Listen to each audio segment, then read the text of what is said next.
Helsa, it's been a while since I did a video, um, especially a video dealing with our way of life or our path.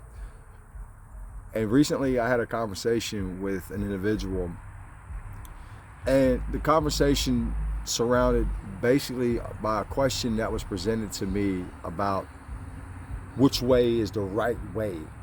Um, and the more that me and this individual discussed the topic, the more that I began to reflect upon my own understanding of the path and my introduction to the path. And as most know, I always try to use myself as an example. And the conclusion that I had came up with, and this is just my conclusion, everybody has their own, but the conclusion that I had came up with years ago was when I was introduced to this way of life, I was introduced to an ideology or a methodology, so to speak, more ideology. And that was, I was introduced to certain types of writings that these individuals who were trying to teach me leaned more towards. And I began to develop their understanding, their thought process. And if anybody brought anything to me that contradicted what these brothers and these sisters had said, I would reject it. And I did this for many, many years. It wasn't until I started thinking on my own, so to speak. And what I mean by that is not allowing other people to dictate to me how I would worship the gods and the goddesses, and how I would follow the path. Once I did that, I honestly believe that I became free. And what I mean by becoming free is my mind was set loose. I was no longer bound by what other people thought that I should believe in, or what other people thought that I should do. I began to read the mythology and use my own understanding to it, and use my own outlook based upon my life, based upon, really, you could say, my educational level. And once I started doing that, a lot of things started becoming more clearer to me. And the reason why they became clearer to me, because they were based upon my own thoughts, not somebody else's, not somebody else's outlook on what they thought the gods and the goddesses were, and what they thought different mythology represented, their interpretation of it. So as me and this individual talked, I started realizing that this individual was doing the exact same thing that I had done. This individual was not being able to think for himself or herself, but they were thinking based upon what books they had read. And for my years and years of following this path and studying and having conversations with educated people, so to speak, and then some who were not educated, the one thing that I begin to understand is that most people don't have their own thought process. They really aren't connected to the true nature of the gods and the goddesses. Their whole outlook is based upon what book they were taught by. They will perform the bloats strictly from that book, and anything outside of that is inexcusable. And in many cases, it creates a wall between kindreds, because one kindred will do it this way and another kindred will do it that way. I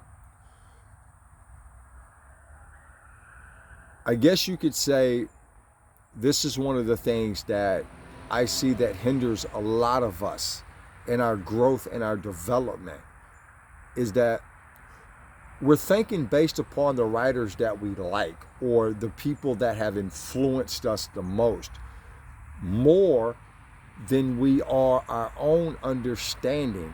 And I get it that there's a lot of things that we as followers of the path have to learn. I get that. But at what point do we think for ourselves? At what point do we make our way of life a part of our way of life based upon our own understanding? It's good that we have the scholarly brothers and the scholarly sisters that are out there.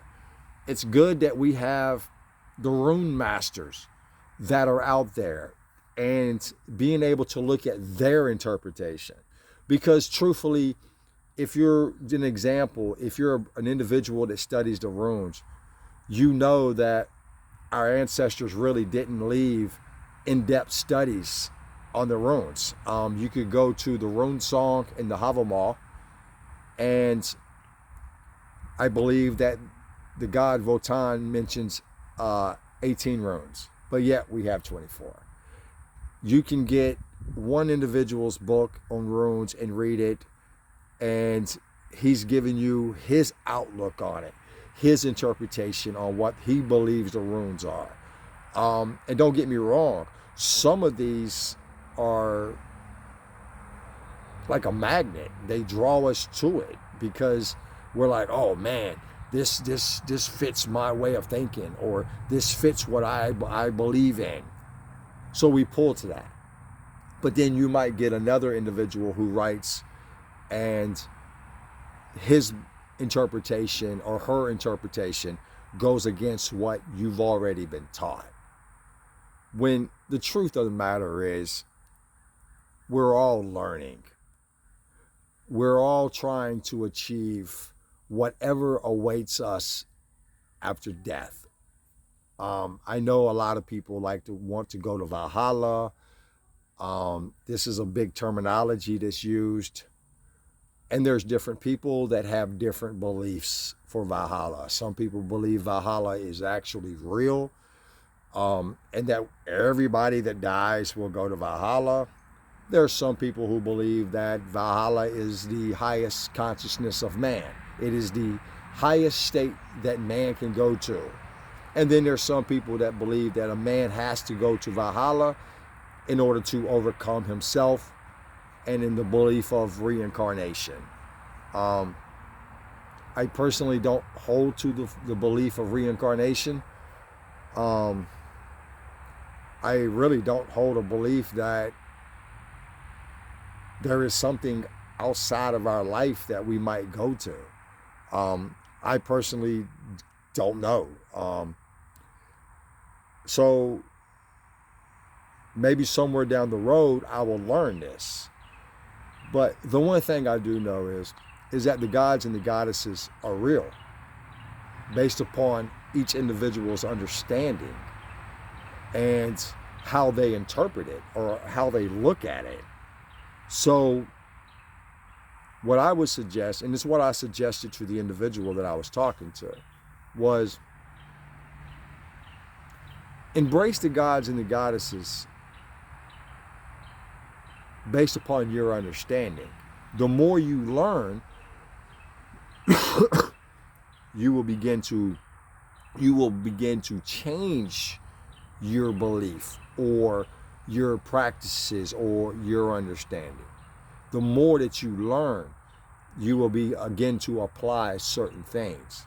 But the one thing that we can't never forget is that if we hold the gods and the goddesses real or true, in whatever form that we accept them as, we always have to remember that they gave us our own mindset. They gave us our own understanding.